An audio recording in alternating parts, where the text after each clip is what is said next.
telephony applications. So we take care of all the clustering, and then you can build telephony applications on top of it, and you gain the ability to scale automatically just by using the platform. I've been there since 2010 when we started, so we're now almost six and a half years old. We're based in San Francisco. I just moved back to Portland this past summer, so we are also hiring from Erlang. Sorry, Elixir. You know, he said anyone who wants to do Erlang here, he says they're hiring. So. And we train, because it's really hard to find telephony people, and it's really hard to find Erlang people, and surprisingly enough, it's really hard to find people that have both skills. So you said no Elixir, you're doing Erlang. Correct. Okay. We will not be talking about Elixir, but a lot of the OTP principles will still carry over and things like that. So yeah, we train pretty much everybody that's come through our doors, had no prior experience, and then they become good. This is really great, by the way. Yeah, sorry. So what you guys don't know is there's somebody out there who's a Kazoo fan who actually yesterday shipped a camera to me and a tripod so I could videotape this, send it back to him, but the camera isn't working. So this guy went through so much work, I feel like it's incumbent on me to at least shoot it with my iPhone and see what we got. So tonight I thought we do a 3-day basic training for people that want to learn how Kazoo works. So Kazoo is the name of the platform. We do a 3-day training on how Kazoo works, all the different components, how they interrelate to each other. I thought I would do the second set of slides just to give the 10,000 meter overview, and then maybe we could look at some of the code, because I think we do some interesting things that might be of use. And then we can go there. So, I know, has anybody heard of Asterisk or FreeSwitch? Mm-hmm. So some familiarity? Okay, so the high level pitch is that we use all open source components. FreeSwitch is our media engine. We use Chameleon at the border to do load balancing with the SIP sessions. Also does the WebRTC for our in-browser loads, things like that. We use RabbitMQ as sort of a middleware messaging layer, and then we use CouchDB for our persistent storage. We'll look at some of those, how that all fits together. So this is kind of the history of the company, where we came from. This is also the history of the majority of VoIP providers that we encounter, and why Kazoo has gained traction within this community. So most people decide to start a VoIP business, they'll set up Asterisk or FreeSwitch because it's pretty easy to get up and running. We get a couple customers on there, and things are good. So then the next phase is, somebody trips over power cable, whatever. So now you need redundancy. So now traditionally most people installed OpenSIPs to sit in front of it. There's a whole big sordid history between OpenSIPs and Chameleon, which we won't go into, but it's fascinating. And so you get a little load balancing, and now you are slightly more redundant. Okay, and this is over months that people build this themselves. Now your customers want to get their CDRs. So CDR is just a call detail record. It's basically who called who, for how long, and then some other metadata about the call, primarily for billing purposes. So they want access to it. They want to be able to create their own dial plans, add new extensions, things like that. They want to be more self-service.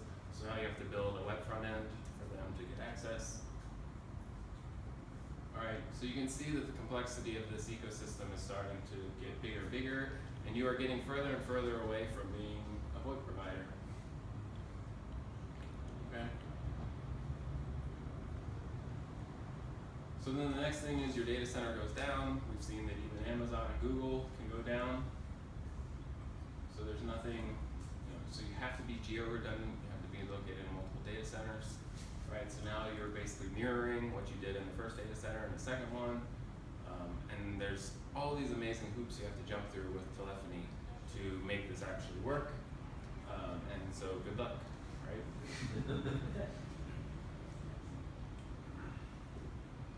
So we need to make some tough choices. The first option is to keep going, keep applying duct tape, and just see how far you can ride this train.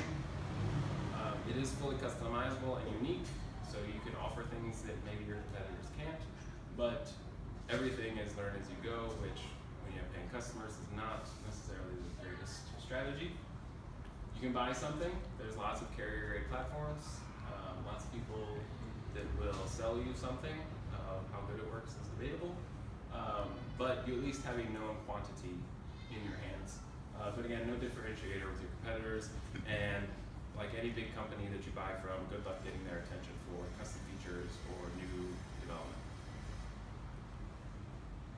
You can go with hosted. There's companies like RingCentral and whatnot, but again, you have a similar situation where if you're selling RingCentral and your competitors selling RingCentral, where do you differentiate yourself, right?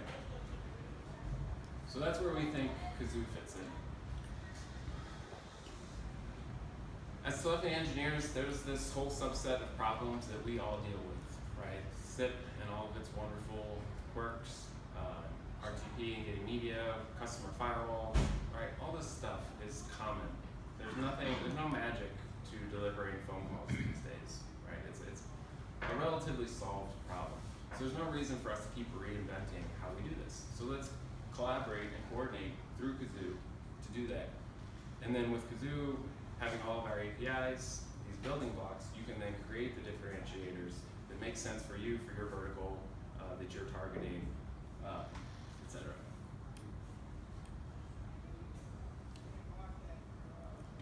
So the evolution of Kazoo, the first project that we did is called Blue Box. It was basically a traditional LAMP project that sat on top of FreeSwitch.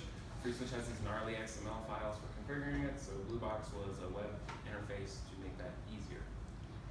These were some of the goals. We wanted it to be API based. We wanted to abstract the database. And remember, this was like 8 years ago. So we didn't have all the fancy stuff we do today to go on. And we kind of succeeded. But what really happened is people were like, well, I just want to use it. So just give me a front end. And so we built, it was all server-side rendering of HTML and pushing it up to the browser.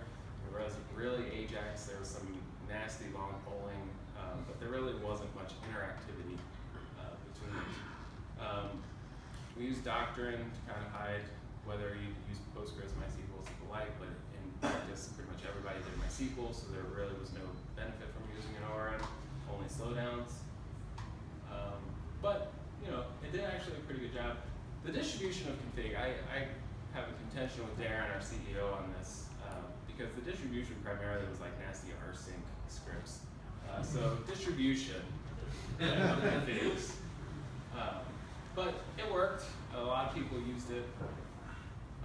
So it got to the point with one client in particular where they were really starting to push this idea of a clustered solution, and we were definitely running into the limitations.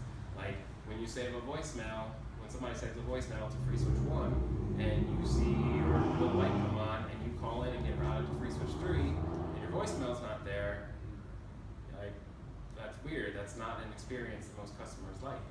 We talked with one company that did a similar solution to what kind of their interpretation of Kazoo.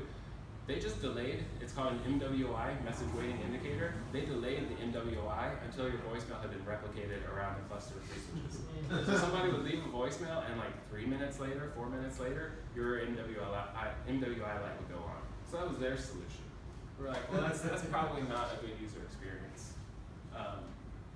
So we needed to come up with something new, so we basically said, we can't continue doing what we've done, so let's go back to the drawing board.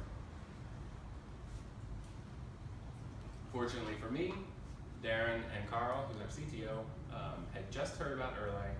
They didn't know anything about it other than the marketing materials, but they decided this sounds great. Coincidentally, the Erlang factory in San Francisco was going on a week later, so they got last-minute tickets, and they went and loved what they heard, so they said, okay, we're doing Erlang, we're betting the farm on it. And so that's kind of how Erlang came to be in the stack. But again, we wanted to go back to this API-based thing, so that people could build their own UIs custom to whatever their workflow was. We needed to be able to do things in real time, like update your ACLs, so that you could drop traffic at the border, things like that. And we really, has anybody ever run an alter table command on a MySQL database that has millions of rows? Right, that's not really a viable solution when you want to add new features, things like that. So NoSQL was just starting to become hot, so we were looking at some of the different solutions that were available. And so we settled on Couch because it's a JSON document store. Everybody knows JSON, so we knew right away we'd get a lot of uptake from that, even though it might not be the best. It was sort of the lowest common denominator. And we do so much heavy caching anyway that the database really doesn't do too much. So it didn't matter. And then FreeSwitch, Darren, our CEO, is one of the co-authors of the FreeSwitch book. We provide the official FreeSwitch trainings. So we are very heavily invested with the FreeSwitch team. So we obviously went with what we knew there.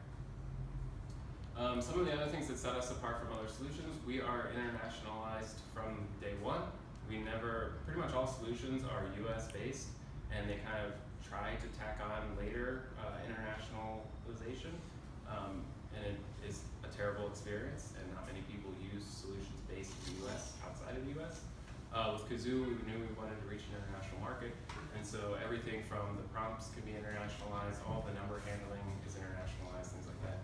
So we have people installing it in Australia, Africa, I think every continent except Antarctica at this point has a Kazoo installation that we know of. So we've done a good job there. So basic timeline, Blue Box was our first thing. Whistle was kind of the initial Erlang push. Due to some ridiculousness, we had to rename it, so we renamed it to Kazoo. And so you can see that we are currently finishing up the V3, and we are working on V4, which will actually be tagged in 8 days. At the end of next week, we'll tag V4, which means I need to update the slide now. But basically, you can see all of our learning as we go. With V4, we're taking all of this maturity, and now we're applying it to more and more scale. We have more and more customers using it at bigger and bigger scales. And so we are taking those lessons and rolling it into V4. Okay. Any questions so far? That's kind of the history of the project. So the way I came to be involved is we were looking to move to Santa Cruz, so my wife could go to school there, but there weren't any jobs that I liked. So I looked at San Francisco, and I found a job posting saying we really want somebody that knows Erlang. I was like, well, I know Erlang. I don't know any VoIP, but they offered to teach, and so it worked out. And then my wife ended up getting a job she loved, so she didn't go to school, so we moved to Santa Cruz. So the rest is history. Real quick, what was your background in Erlang before? So I started in 2007. If anybody hasn't seen it before, Joe Armstrong in that time had a picture of comparing Yaws and Apache on concurrent load, and like Apache drops off way to the left of the graph, and Yaws keeps going and going and going. Yeah. And I was like, wow, that's cool. And then just thinking about as machines were becoming, this was when machines were really starting to become multi-core for consumers, as well as just starting to be more cognizant of distributed computing in general, and having it baked into the language, I was like, okay. And then if I'm being really honest, it's because I wanted a little geek cred with my friends, because none of them would even go near it, and so I was like, well, I know Erlang, what's the big deal? So there's a little bravado, a little bragging rights there as well. But mostly it just felt like that's where everything was headed, so I better get ahead of the curve. And I was bored. I was doing like PHP crap.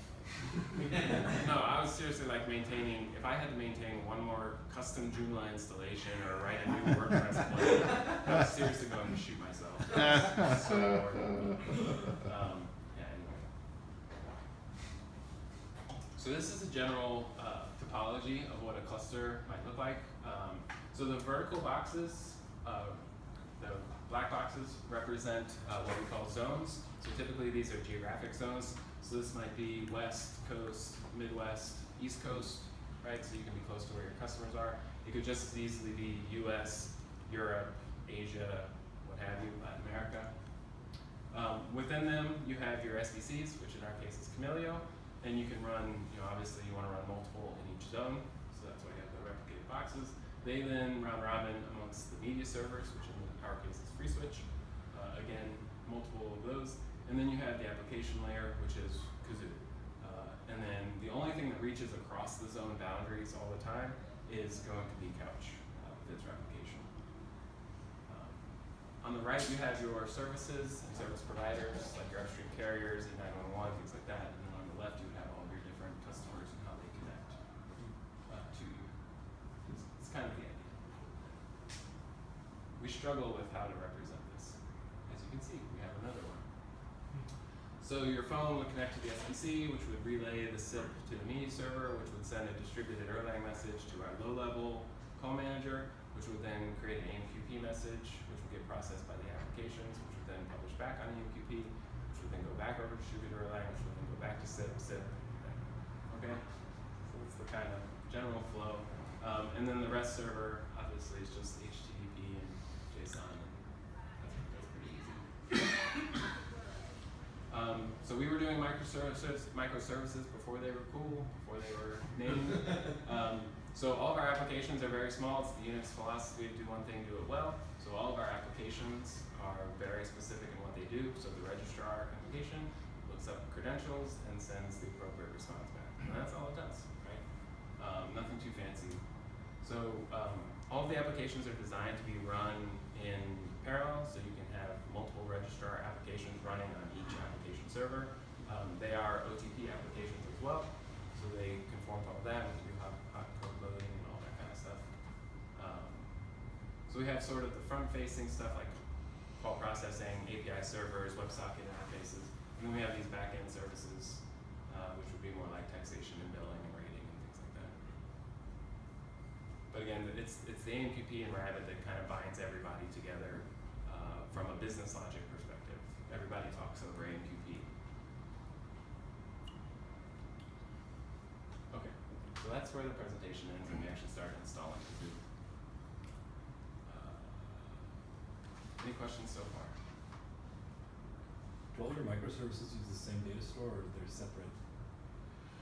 Yeah, so right now they all pull from Couch. With 4.0, we actually have reworked all of that to where we have what are called data plans. And so you can actually store different types of data in different services. For instance, you can now store your voicemails to Google Drive, or to Dropbox, or to whatever third-party storage solution you want to use. Same with faxes. We can push CDRs to your Google spreadsheet, and so you can automatically get a live feed of your CDRs into there, or to your web server, things like that. So with the 4.0 and on, we'll be able to handle more backends besides just Couch, but primarily we still use Couch, and they all talk. On the deployment side, what's the deployment kind of situation, and how do you guys handle hiccups with like the hot code loading, or do you run into them at any point, or? No, not really. I mean, primarily we do rolling restarts of things if we need to make a change that's invasive. But if we need to do like one-line changes here or there, it's pretty easy to coordinate that and just hit it and all reload at the same time. The APIs and all the data that's being exchanged is pretty static at this point. There's not too much new stuff coming, and all the code that doesn't use the new features won't ever access those keys, so it's not a big deal. Okay. So yeah, primarily it's just rolling up restarts during off-peak hours. Gotcha. You briefly mentioned kind of distributed Erlang with like load balancing and whatnot, and I'm kind of wondering what challenges you may have run into in terms of that. Like So one of the problems I'm thinking out specifically is like passing a message to multiple kind of external processes or what have you, and So knowing which one, whenever it's actually dealing with it, having the other kind of horizontal processes know you don't need to deal with this, it's being taken care of by this process. Right, so the distributed Erlang component is only between our low-level call manager code and FreeSwitch. So it's a one-to-one relationship there. So if you've ever heard of a C node, it's basically some C code you can put into a C program that makes it act like an Erlang VM. So to us, FreeSwitch looks like an Erlang VM. We don't know that it's actually FreeSwitch. So to us, we're just communicating with another process on the other side that happens to be C code and not an Erlang process. So there's not, we actually, the first version of that code was the serial pipe over distributed Erlang, and so you can get head of line blocking and all these other issues. Now with the new Kazoo in FreeSwitch, we actually open up separate TCP channels for all the event streaming that we do. And then everything's tied to a call ID, which identifies a particular leg of a call. And And so Ecom Manager maintains the state of which legs are on which FreeSwitch servers. And then at the application layer, you are talking to basically one logical switch. And Ecom Manager takes care of figuring out which FreeSwitch server to execute whatever commands on. Yeah. But everything is tied to that call ID as far as application processing and things like that.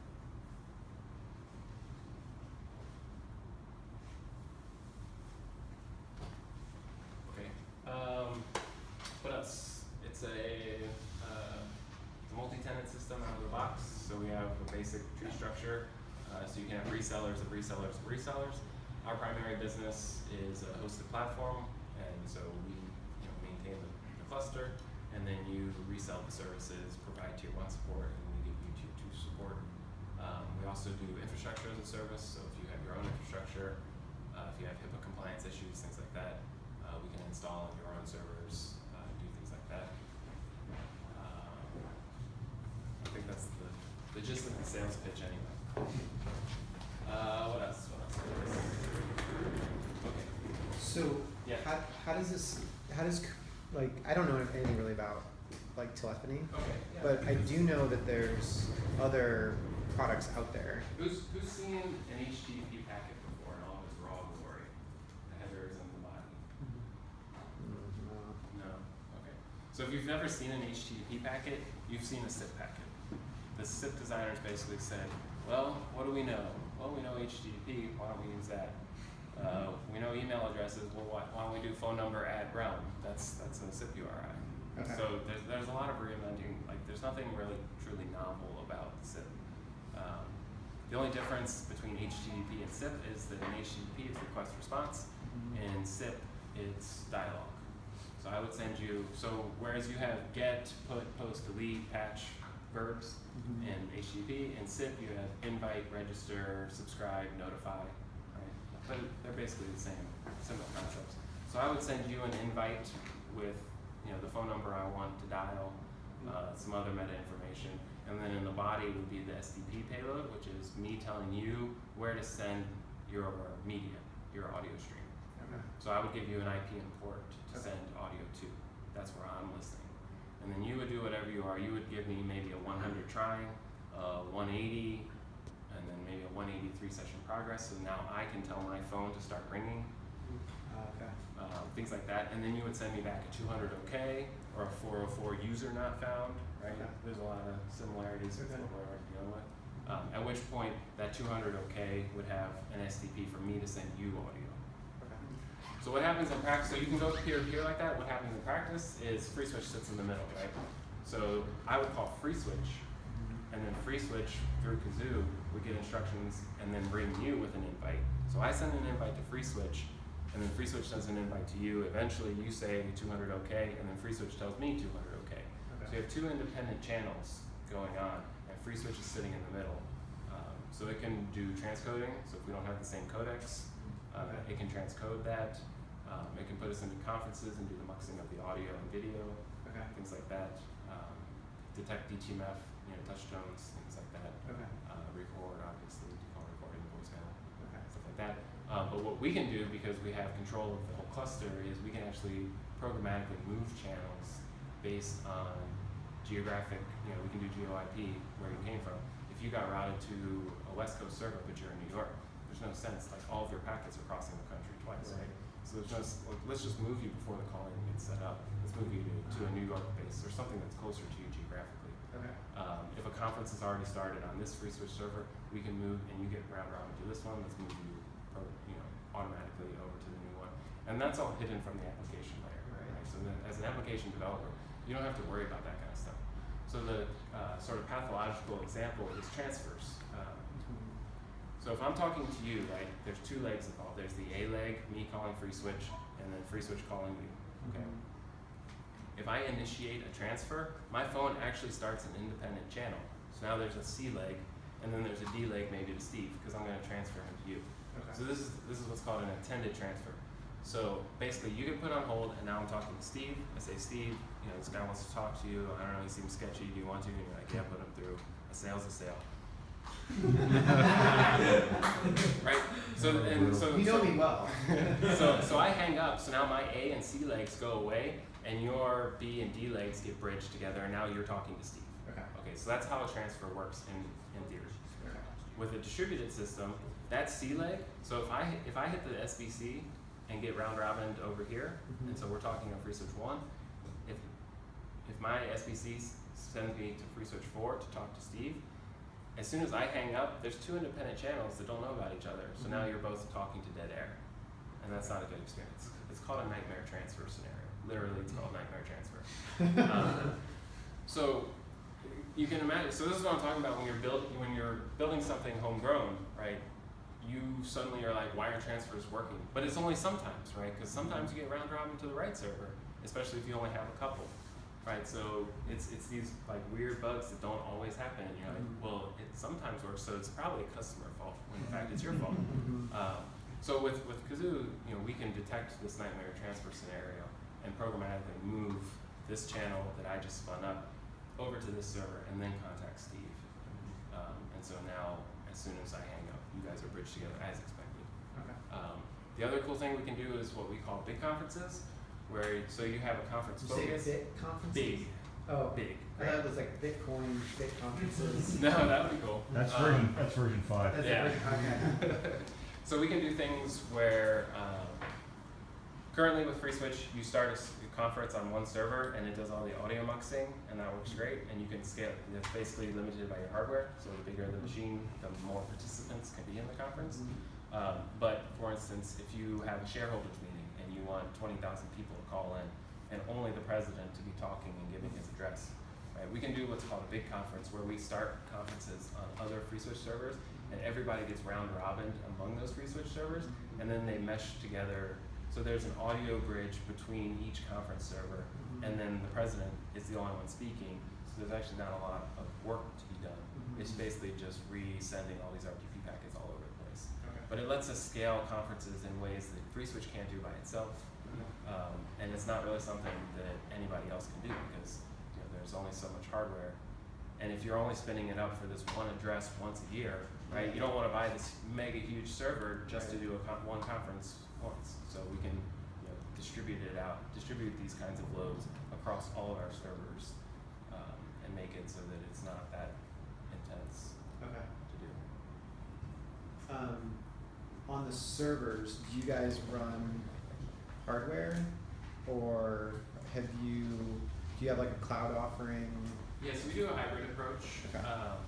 FreeSwitch is really the only component that, if you're doing anything serious on it, like conferencing, like using the new video stuff from Alberto, you want to be on bare metal, just because if you're doing any kind of transcoding or muxing of streams, then there's a lot of timings involved, especially with RTP. Okay. And so the hardware clock and the virtual machine clock can get out of sync, and then you get jitter and delays and dropped things. So if you're just doing SIP trunking and that's all you're doing, you can virtualize the hell out of FreeSwitch, and it's more than okay. Okay. But if you're going to be doing conferencing and things like that, it's just easier to run on bare metal.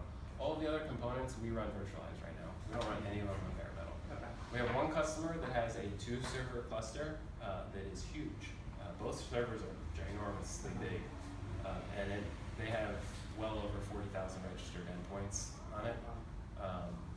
So I think the industry metric is like 1 in 3 registered endpoints will be active at any given time. So they're basically running like 13 to 15,000 calls at any given moment. Okay.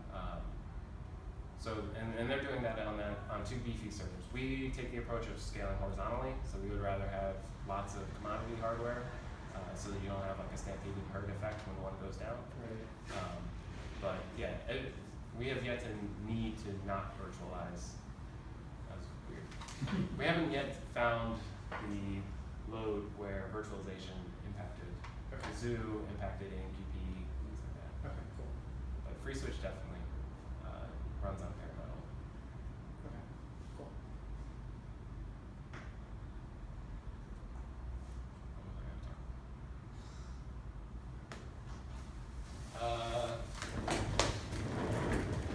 Does anybody want to look at Erlang code? So I was thinking there's a behavior that we wrote called Gen Listener that I think is pretty cool. And then I thought we could look at some of the proper testing. Has anybody heard of proper? It's property-based testing. Quick check. So yeah, it's like quick check, but it's Free? a GPL version. It's the same guys. It's Kostas Sagonis and his crew in Greece. They do like Proper, Tidier, Dialyzer. Now Cuter is their new one. Pretty cool stuff. But Proper. So is anybody not familiar with property-based testing? I'll start there. Okay. So property-based testing, essentially you describe the inputs to your function and the expected outputs as like classes of inputs and outputs, and then Proper generates random test cases, or quick check, generates random test cases and finds failing cases for you. So if you had a function that took integers as an argument and 2 integers and then gave you back an integer, but for some reason you didn't account for negative numbers, right? It would generate a negative number eventually and crash your program, crash your function, and tell you that. And the other nice thing that it does is it shrinks the test case until it finds the minimal test case that fails. So it's really nice for testing, and I'll show you why. So do you just kind of run it for a while, let it run for a few minutes, or what? How do you? Yeah.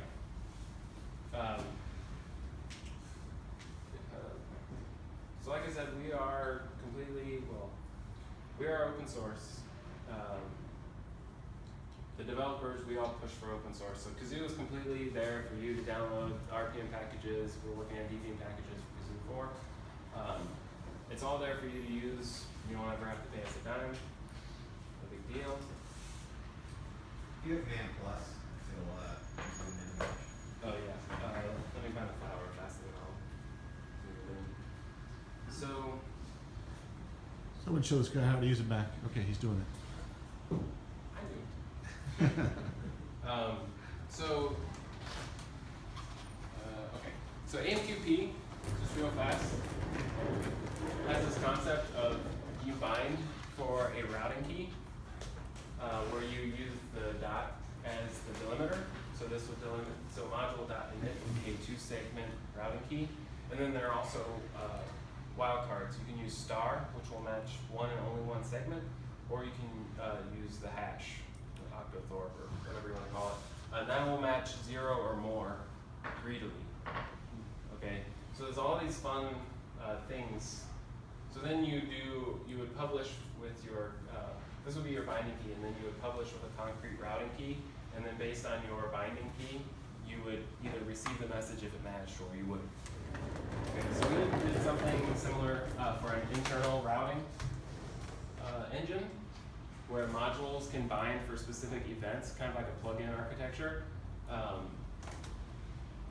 But what we needed to do is make sure that, so the first thing I did was I wrote unit tests, right? So I took these binding keys here with all of these, these are all things that I thought of, right? And then whether it should match the routing keys, okay? So then what I did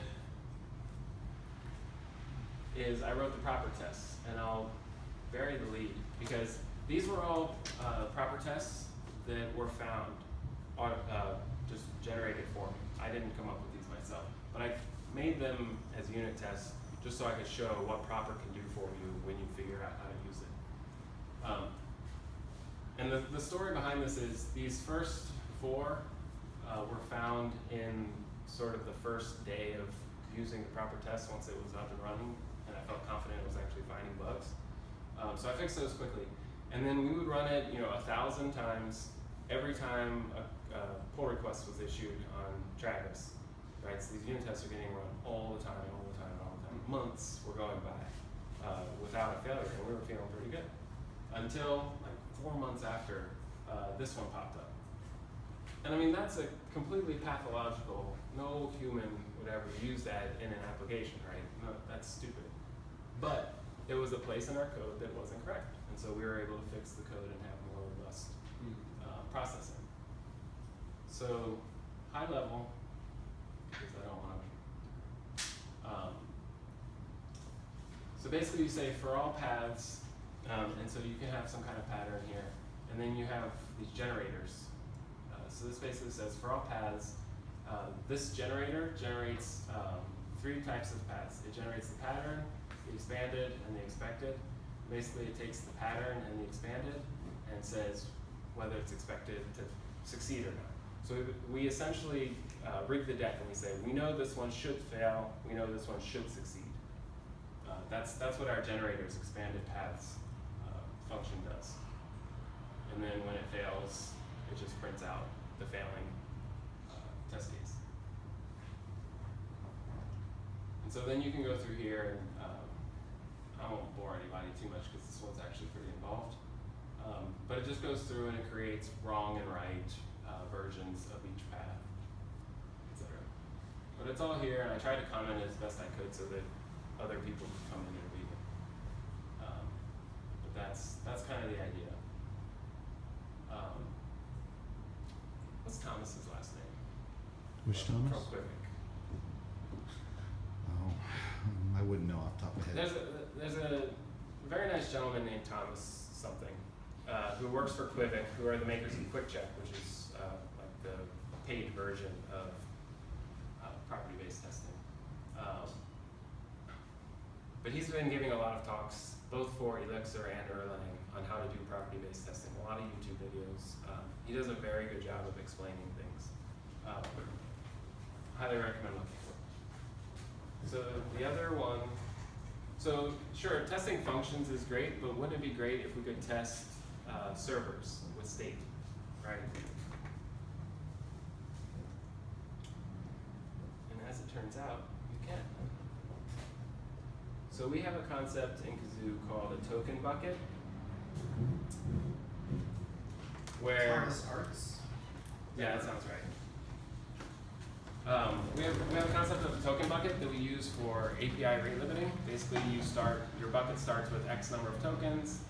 Every API request costs Y, and it refills at some rate, right? So once you run out of tokens, your request will be rejected until your bucket is refilled enough for that request to succeed. So we wanted to make sure that we were actually doing it properly. So I wrote this proper quick check. It's called a proper statum here. And this allows me to mock. So if you've heard of Jesper Louis Anderson, he writes a lot about doing quick check modeling on stateful things. So essentially you take your system under test and you create a model for it, and then you execute symbolic commands against the model and update the model, and then you compare that to the actual running of the commands on the system under test, right? So with Erlang, you can test individual gen servers. With Kazoo, we can write proper tests that test the API server and say, for instance, SIP realms must be unique. And so we can create a property that says SIP realms must be unique. Test that for us. And so it will generate random SIP realms, and it'll do it concurrently and try to create, eventually it'll find a test case where it tries to create multiple accounts with the same SIP realm. One should succeed, all the others should fail. And so you can do things like that with big black box testing as well. And so basically, I create this model that represents my test. So you can run sequential and parallel. And then you say, generate some commands, and then for all the commands, you run the commands, stop the server, and then if anything failed, tell us what failed. All right. And literally, this is what's so cool. This is both quick check and proper. This will do it sequentially, so it'll do 1, 3, right? By adding underscore parallel, or in this case parallel underscore, now it's 3, 4, 5, 6, however many clients trying to access this one server.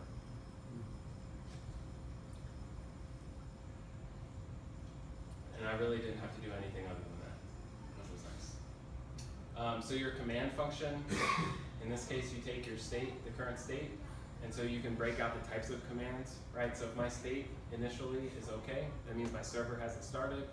So let's go ahead and start the server, and we'll do it. It's the only thing we do. Once the server started, then we can call we can consume a token, and it'll consume some integer randomly generated. We could call consume until. We could we could ask for the tokens. So this is how we kind of compare the system under test against our model. We can do a credit where we add tokens programmatically, and then we can sleep because we need to be able to see the bucket refill over time. So then this is doing the state transitions. Anyway, this is getting boring. I see ice glazing. But anyway, it's all here. We were able to test it. We were able to find concurrency bugs in not only this code, but in Kazoo as a whole. So it's a very wonderful tool, definitely worth the time. Yeah. And the Quivic people are really good about training. So if your company is actually like really heavily invested in this, so they use this to do audit cars, all the computers in cars these days. They have quick check models for doing it. So it's definitely a lot more robust than most web apps in terms of what they're testing. So it's really powerful. Highly recommend. You can try Proper Out for free. It's pretty equivalent, but quick check obviously is much more maintained and has commercial support if you want. That's my pitch. For property-based testing, if you want your jaw to drop, look at Kostas's Cuter talk from this past Erlang factory. It was amazing. What's Cuter?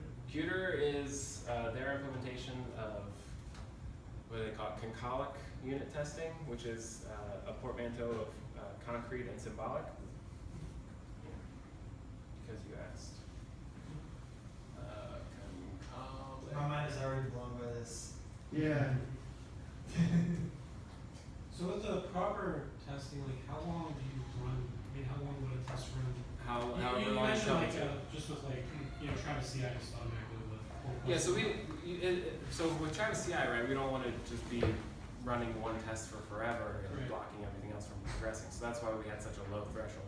But you can manually run these things for, like, people run them overnight to see if it can find something. It all just depends on how big of a search space, right? So there's this big Venn diagram of the search space available, and Proper goes in and takes random parts of that search space and tests. And so the longer you test, the more of that search space you've likely encountered, you'll exhaust. Also with the concurrency, so if I'm understanding that right, that will fire up, a variable number of different instances and tests over that number of, have you run into kind of any failures there that you find interesting, or just with the concurrency specifically, any issues?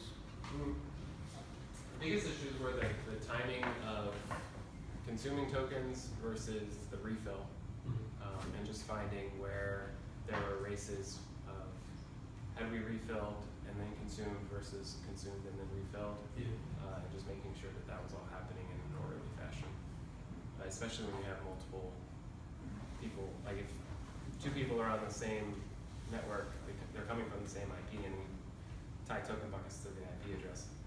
And so you have multiple people accessing that at the same time. Just making sure that it is indeed decrementing properly and rejecting the request that it should. And not accidentally allowing both requests to succeed or rejecting both requests when it should have allowed one and not the other. So concolic testing,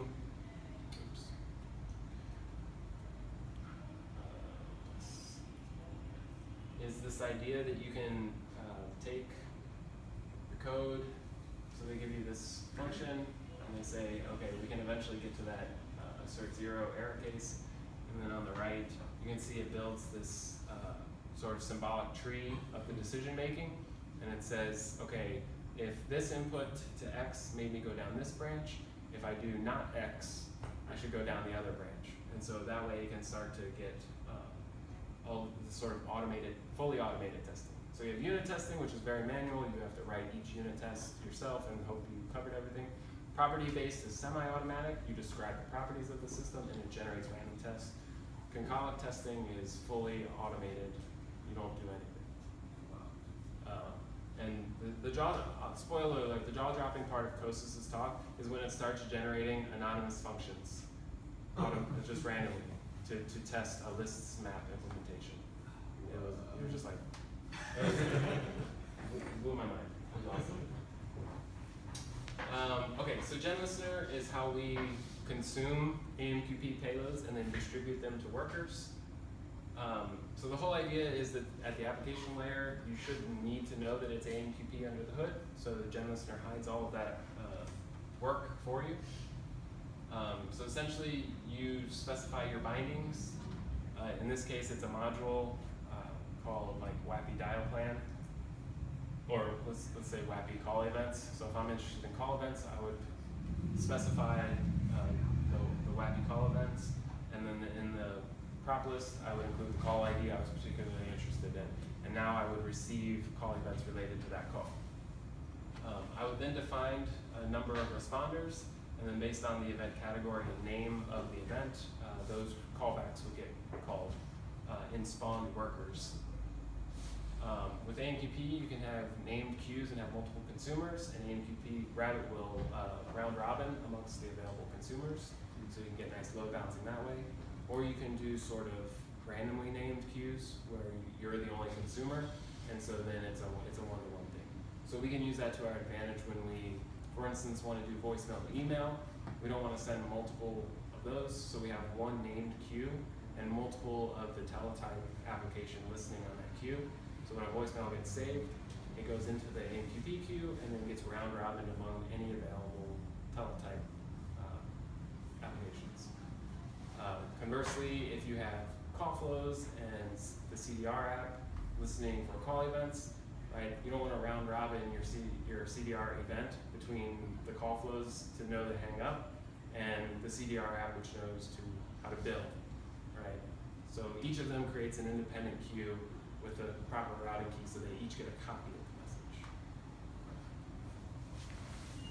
So that's how you can leverage QNAME to do some nice distributed publishing. And then a whole bunch of other things. But the idea here is that every payload that comes in gets spawned into a worker, and then that worker decides, do I need to communicate with some central server, or can I just process this out of band and be done with it? So anyway, this is here. So it makes code. There's pretty much no AMQP code in any of the high-level applications. So if you look at applications, these are some of the high-level, sort of the more business logic. Any questions so far? I'm sorry, I'm talking a lot because there's the breadth of Kazoo is a bit overwhelming at times. I'm lucky that I've been there since day one, so it all feels natural and normal. But to new programmers when they join us, they're like, oh my god, eyes bleeding. So I know there's a lot going on here. Are each of those individual OTP apps? Yes, each of these is an actual OTP app as well as what we call apps. So ACDC is basic call queuing.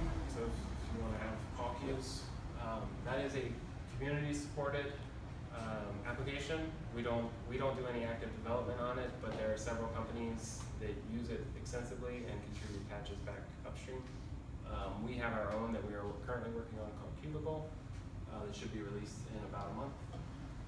The problem with ACDC is it doesn't play well with zones.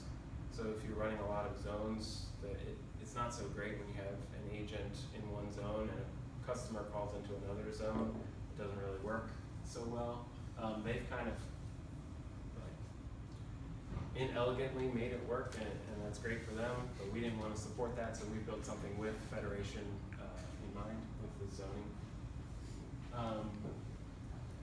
I never remember what this is. So we have, I would say, three companies that do a lot of contributions. One of them is this Russian company called SIP Labs. So they come up with very creative names that we don't always understand. So I don't remember what Anarchy does. Anarchy. It's something mythological, I think. Let me see if.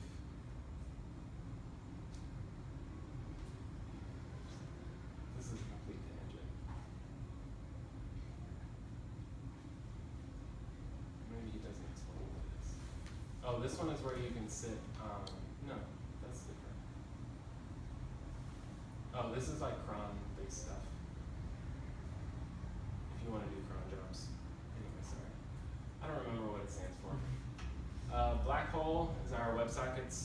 interface. Call inspector, there's a protocol that Camilio and FreeSwitch both implement that allows us to collect logs to create ladder diagrams. So, you know, with SIP, right, you have people talking and then FreeSwitch talking and then coming back. And so we can create these ladder diagrams programmatically and then push that up into a UI so that people can either debug it themselves or we have a very nice, easy way to see what went wrong. The CallFlow app has all the logic for actually executing calls. So the simple example would be route to a user. If the user doesn't answer, go to their voicemail box, right? So that's a tree with the root node being user and then the child node being voicemail. But you can obviously do time of day routing. You can do IVRs where you have press 1 and it goes down this branch, press 2, go down this branch. So you can do all this fun branching. There's a bazillion call flows that you can do, all sorts of fun stuff. Here, so you can route to AC/DC, you can branch based on variables in documents. You can do call forwarding, call waiting, camping. So if I call Steve and he's on a call already, I can camp, and as soon as he hangs up, then it'll ring him and connect me to him. That's kind of nice.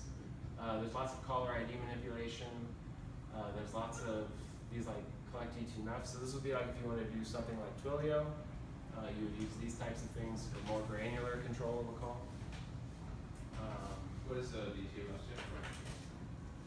Dual tone multi-frequency is a touch tone. Oh, okay, gotcha. So if you press 4, it actually, well, there's 3 different ways to send DTMF, but it's like a tone in the RTP stream, or it's a out-of-band SIP message.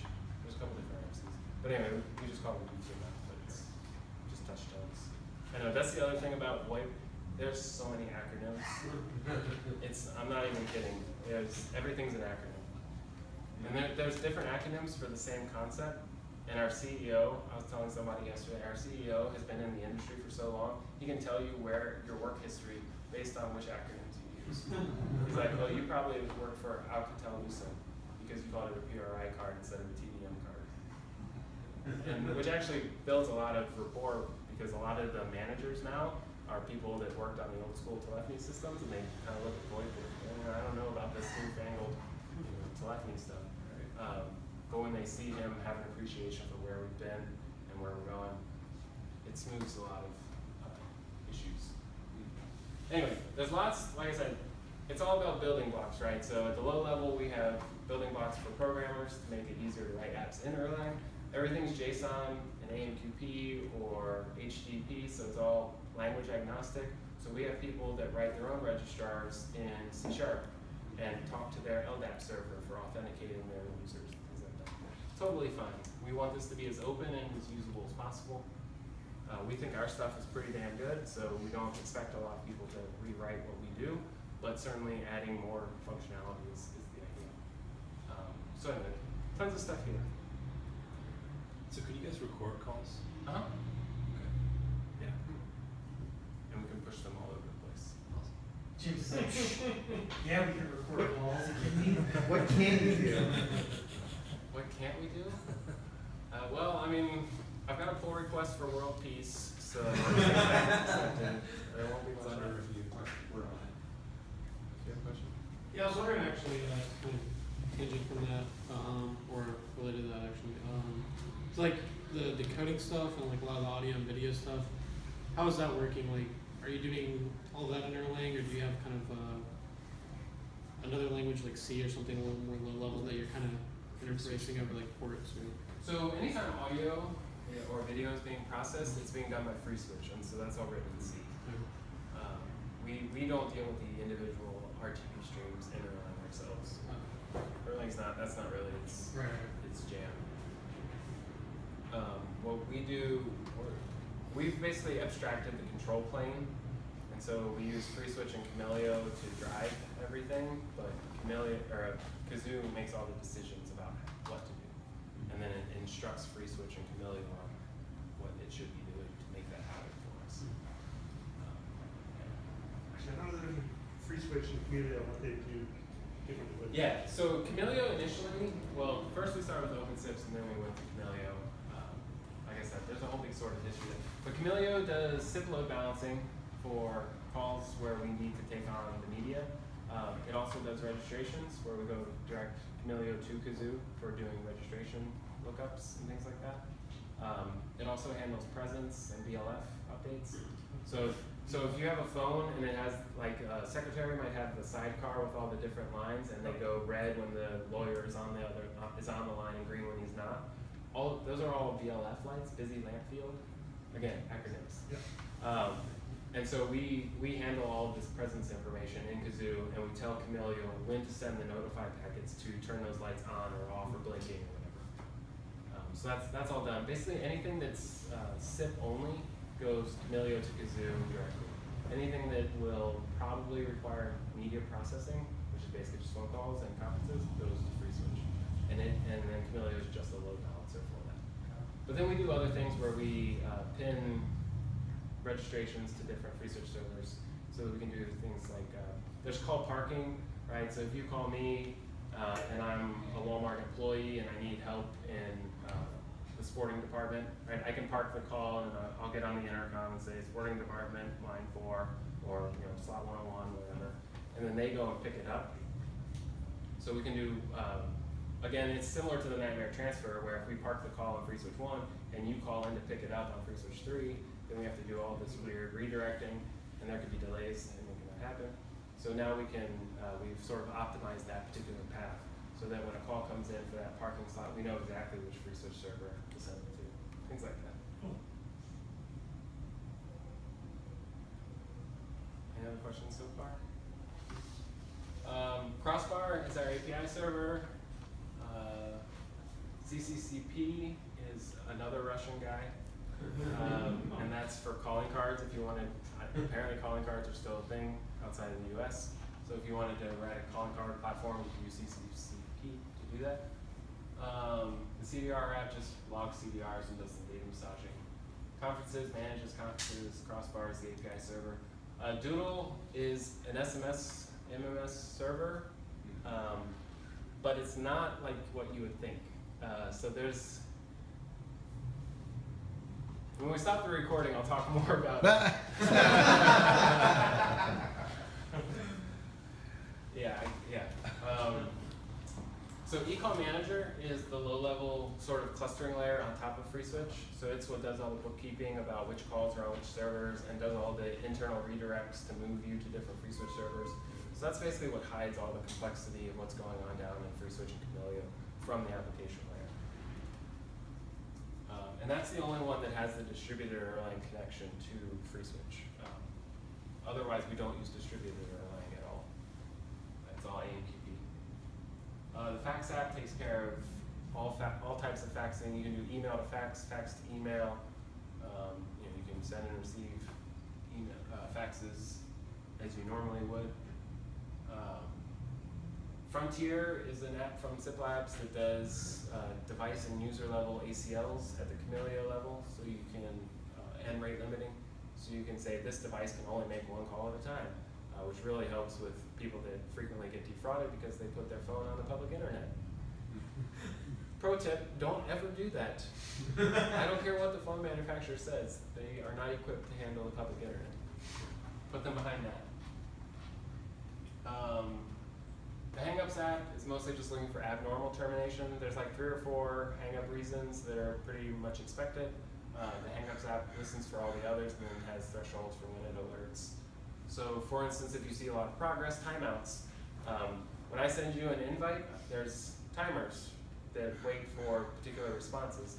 So basically we're listening for a 183 progress message to say, which is you indicating that I'm getting there, just give me another second. So if we set the progress timeout to 8 seconds, so or 6 or whatever you want. So if I haven't received that 183 in that time, then I'll kill that leg with a progress timeout and usually go to another carrier to then try and. But for that 6 seconds, the caller is sitting there hearing silence because it hasn't. We don't start ringing the phone until we hear progress, because it'd be really weird to start ringing the phone, but then you send back 404, and now we have to kill the call. That's a very weird experience. So we don't do anything. So it's called post-dial delay, where I'm just sitting there hearing nothing, wondering, do I hit send? What's happening here? So progress timeout is very much a usability issue, so we want to be very sensitive to those hang-up causes. So if we see like 10 progress timeouts within a few seconds, we can correlate those to the carrier, to the IP address that those are coming from, and now we know that carrier X is having an outage, we can take them out of the rotation, things like that. So you can be, you can get ahead of these outages that other providers have, so that your customers aren't impacted. Hot or Not is our rating application. So especially in the US, if you call Portland to Seattle, it's one rate, and if you call from Seattle to Portland, it's a separate rate. But it all depends on the terminating end, what the rates are. So it's this big whole mess. But anyway, Hot or Not does the rating, so you can upload your CSV, your rate deck, and then Hot or Not will do the actual rating on the call. Johnny 5 is our limiting app. So if it's a funny name like that, I probably named it. If it's more of a telephony name, Carl probably named it. But Johnny 5, it short circuits the call, right? It's right there. But apparently this is embarrassing to explain to investors. This is what Darren tells me. But anyway, it sits and listens to calls. So if you have one flat rate trunk, you can make one concurrent call. And so if a second call gets made from your account, then Johnny 5 will tell FreeSwitch to kill it. You can do prepay and postpay billing, so if you want to charge per minute, which is a stupid thing to do, but people still do it. And it's stupid because it's a race to the bottom. People are literally selling trunks at 0.0015 cents per minute now. I mean, there's not a lot of margin there. So yeah, the per minutes game is stupid. Try not to do it. Sell flat rate trunks for $10, all you can eat. Nobody will approach it. It's the unlimited plan. You guys know that unlimited never means unlimited, right? Okay. So that's what Johnny 5 does.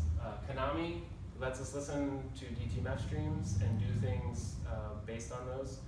So for instance, we are an MVNO of Sprint, which means when this is my cell phone, it connects to Sprint's towers, and we get a SIP handoff, and Sprint doesn't touch the call otherwise. We are in complete control of any phone call I make, which means this is now an office phone, so I can 4-digit dial anybody in my office.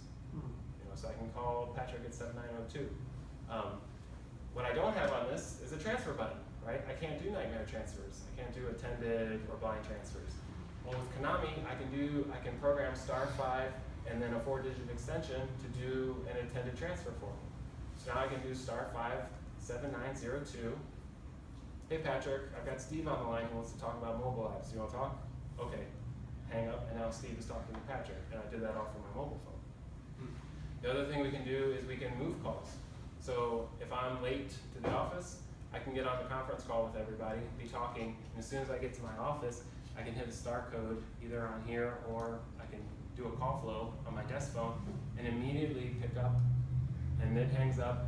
Darren is extremely sensitive to audio issues, like he can hear when voicemail is tinny, when there's weird jitter going on in audio streams. He can't tell that I've switched unless I'm using a different codec and it sucks or something like that. But so you can do things like that where if I'm on a conference call, I can switch to my cell phone and I can leave the office, things like that. That's the kind of stuff that we're trying to, when we say we're trying to make telecom sexy and fun again, these are the kinds of things that we are pushing to say, look, telecom has a perception of being boring and stuffy and there's not a lot of innovation. I mean, the last time, so the old school telephony system is called the PSTN. I don't remember what it stands for, but its last innovation was caller ID, right? What new feature has come on a traditional phone line, right? Caller ID is the last thing that was innovated. So with the internet, with IP packet switching, we can do all sorts of really cool things. We can do all sorts of really cool integrations with services that exist. And that's the power that Kazoo has. Again, omnipresence manages all the presence stuff. Pivot would be the Twilio-like thing where when we receive a call, we will send you an HTTP request and you can respond with dynamic call flow. So you can take care of, if you have access to all sorts of information that Kazoo doesn't, that could tell you whether to route this call or not. So one of the weird ones is a prison, a company that sells phone systems to prisons.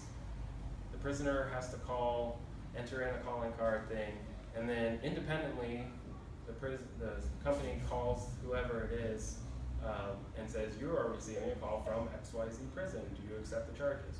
Or the prisoner can call and it can get deducted out of their account or whatever. There's all these weird rules. But all that logic exists on their side. We don't have access to those accounting records and do not call list type things. So Pivot lets them use us for the telephony side, but they can do all the business logic themselves. Pusher is a really cool app. So there are soft phones you can get that'll go over your data connection, but most of them you have to leave running to keep the registration active so that it follows you. With Pusher, we can use the GCM or the iOS cloud push stuff to wake up the soft phone. So basically, if you make a phone call, we will route it, we'll send 2 invites to Camilio, one to the actual last registration if we have one, and then one to a pusher device, which will send either the Android or the iOS equivalent to your phone to wake up the soft phone. The soft phone will then register to Camilio, and Camilio will see the registration and immediately send the call. So now you're not wasting battery keeping your phone registered. Yeah, so this is the kind of stuff that we want to give you the building blocks. We don't know what cool things you can build on top of that, but those are the kinds of building blocks we give you. I had another point about being on a cell phone. I don't remember what it was. Anyway, that's Pusher. Registrar, like I said, does registrations, authentication. We have a skeleton app, so if you want to build your own application, this will get you going. Lots of documentation about what goes where.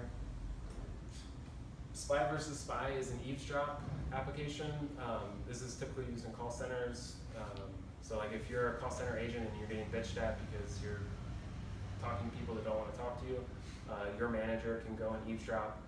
They can either just listen or they can go into coach mode where they can only talk to you and the customer can't hear them. Or they can go into full 3-way conference and talk to both parties. So the Spy versus Spy app takes care of managing that kind of stuff. Step Switch manages the border with your carriers, both for inbound and outbound. It's not true LCR. A lot of people want LCR, but LCR again is stupid. LCR is least cost routing. So again, this is all bred out of the minutes game, where you'll have a carrier in the middle of nowhere, Kentucky, offering really great rates to Washington, D.C. because they got a sweet deal. But all of their other rates are terrible. So you will create an engine that will say, oh, I've got a phone call going to DC. I'm going to route it through middle of nowhere, Kentucky, and they'll route it to DC for me. And it only costs me a fraction of a penny, but I can still charge my customer, 0.8 of a cent instead of 0.0015 of a cent.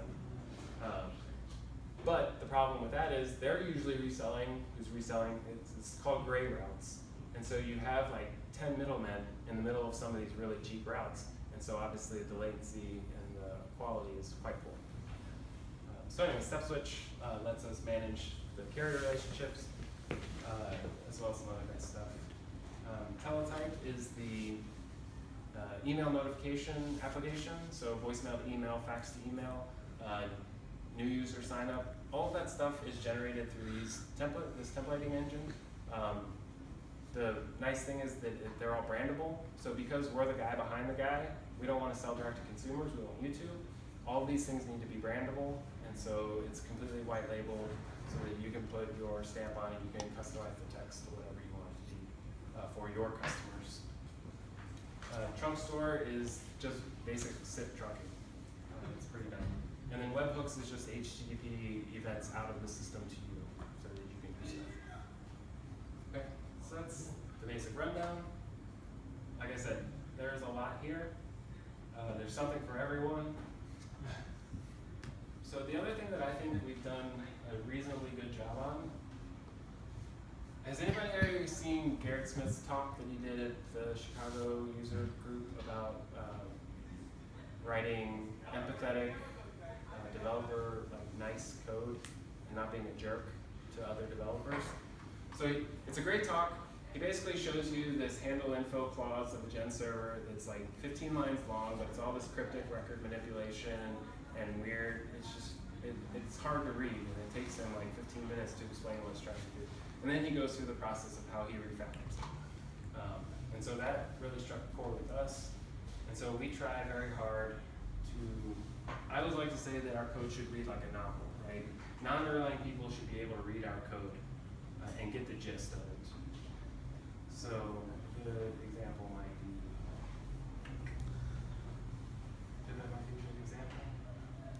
So you have all of these REST callbacks for processing a REST request. They're all optional. But for basic CRUD, you would have an allowed methods, whether the resource exists, and a validation. All right, some basic macros. So here you can see the bindings. So we're going to bind for allowed methods.pivot, and this all gets created. So here we have, okay, it's the debug path, then you can do a get. If you have a specific UID, you can do a get. Right, so similar thing. And then invalidate, we have a slash is usually operating against a collection, and then a slash ID is usually operating against some entity. Right, so then we try to name things very nicely without going into the Java of 50 nouns in one name. Right, so I would expect any competent programmer to be able to read this and at least have an idea of what's happening.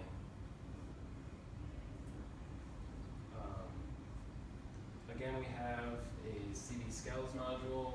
We're working on one that's pared down. But this has all the available callbacks if you want to control how the request gets processed. But again, this is usually where we bring people into the system because most people have done web-related server-side stuff. And so this is a lot less intimidating when you're only dealing with HTTP verbs that you're allowed to use or the content types that you accept and provide. Things like that. Executing a put, post, patch, delete, whatever. But again, most of these are optional and most people won't do them. But that's the idea, is that you can go through here and so we're trying to be more and more focused on the new developer experience, bringing people, because we have to hire people that don't know Erlang because there just aren't that many people. And there's certainly not the breadth of experience. You've got people that have been doing it for a long time, and you have people that have heard of it. And there's not a lot of juniorish people in the middle. So we need to keep the platform in a place where new people can come to it and immediately get traction and feel like they're making progress. And so that's been my goal since day one, but really in earnest since the beginning of the year. So I actually don't do a lot of coding these days, other than to make things more friendly. What are some of the cool products that people have built on top of Kazoo that you think are really neat, or like products that you think might be even cool to build yourself? Or So there's like 3 companies that are really cool that we all talk about because nobody wants to say that they're using Kazoo, even though they are. They're all companies that I'm like 90% sure you all have heard of. They do telecom type stuff. Some of the smaller guys have actually been some of the more innovative because most of the bigger players just wanted, they're essentially deprecating an old hardware-based system and going to this more software-based system. And so they just basically want feature parity more than innovation at this point. One guy did a video conferencing app for an ambulance service. And so he had an iPad in the ER and an iPad in the ambulance and used our data connection through Sprint to be able to deliver phone calls from the ambulance to the ER so they could do triage and things like that as the ambulance was coming to the hospital. They were able to do stuff like that. There's one company that does real estate. They target real estate offices. And so you can call in and enter a zip code and hear listings in your zip code and schedule a tour all from an idea. And that's all run through Pivot. So they dip into the realtor's listings and do all that kind of stuff. There's a company that has built screen pops for Windows. So when you're receiving a call, you'll get a screen pop on your computer that has caller ID information, and then they tie it into their Salesforce stuff. So you do stuff like that. So by screen, so they've built screen pops on top of this. Yeah, so they basically hook up to the WebSockets interface where we pump out events. Gotcha. And then when a call comes in from their device, they can pop up the caller ID information and then also hook into a Salesforce. But you could do that with any CRM or associated thing. One cool thing would be a zero installation PBX. So PBX is like your traditional office system, right? Phones, voicemail, IVR greeting for your company, virtual receptionist, that kind of stuff. But how cool would it be to go to a company like a startup, 2-person operation and say, you don't even need phones. Just open the webpage. Here's a little phone. Somebody calls you, your browser starts ringing, and you just answer it on your headset. No big deal. So now your phone travels with you wherever you go in the world. Another cool idea is doing, if you get partnerships in other countries, you can get local phone numbers there. So for like students that are going international, you can get a local phone number there for them. And then when they make a phone call, it hits your server in, say, France, and then goes over IP back to the US, and then rings the parent, so you don't pay international charges. Yeah. Because it's I all tried to IP. get that to work. There was a startup that was doing that, but there was something specific about like Verizon. So like as you know that it was supposed to work, but it didn't. I didn't get like a local number, but I'd seen that a while ago. That was pretty compelling. Yeah. So, like I said, there's our main struggle has been marketing to in a way that people can understand what the building blocks can do, and then getting them salivating over what they could do with that. Because most people think of a phone as a pretty boring, uninteresting thing that they have to use. And so how can we show them all this new cool stuff that you can do? Like for instance, we're working on a Slack integration where we can push faxes and voicemails to your support line into your support Slack channel. And so now anybody, you can discuss it. You can receive your SMS and MMS in there, and you can discuss it and then respond, things like that. Oh, that was the point about Sprint, sorry. So any app that does voice over your phone does it over your data connection. And granted, with 4G and 5G and things like that coming, it's becoming less of an advantage. But the voice circuits, cell phone companies want you using voice. They only add data capabilities because it helps sell their voice circuits. They want your voice circuits. Your phones and the satellite or the antennas have been optimized for voice, not for data. Which means when I make a phone call with this phone, it's going over the voice channel. There's no app installed here that hooks me up to Kazoo. This is all native dialer, native voice. Here's another interesting thing. I can do star codes, and I can dial *5 415 886 7900, and it'll use my work caller ID. Or I can not do it, and it'll use my personal. And so now I can bring my personal phone to my office. My company can start paying for the contract. When I leave the company, I don't have to give up my phone number. And they don't have to worry about customers calling me directly, right? Because I use my work, and they can audit me because all of my calls are going over, into their CVRs, so they can know if I'm calling them using my personal versus my work. And then you can start learning algorithms that know that when I call this number, I want to use, you can have preferences to know to use this caller ID versus that caller ID. So you can start to do all sorts of things, so you can recreate Google Voice, but even better. And it's all native. It's not, there's no data tricks going around.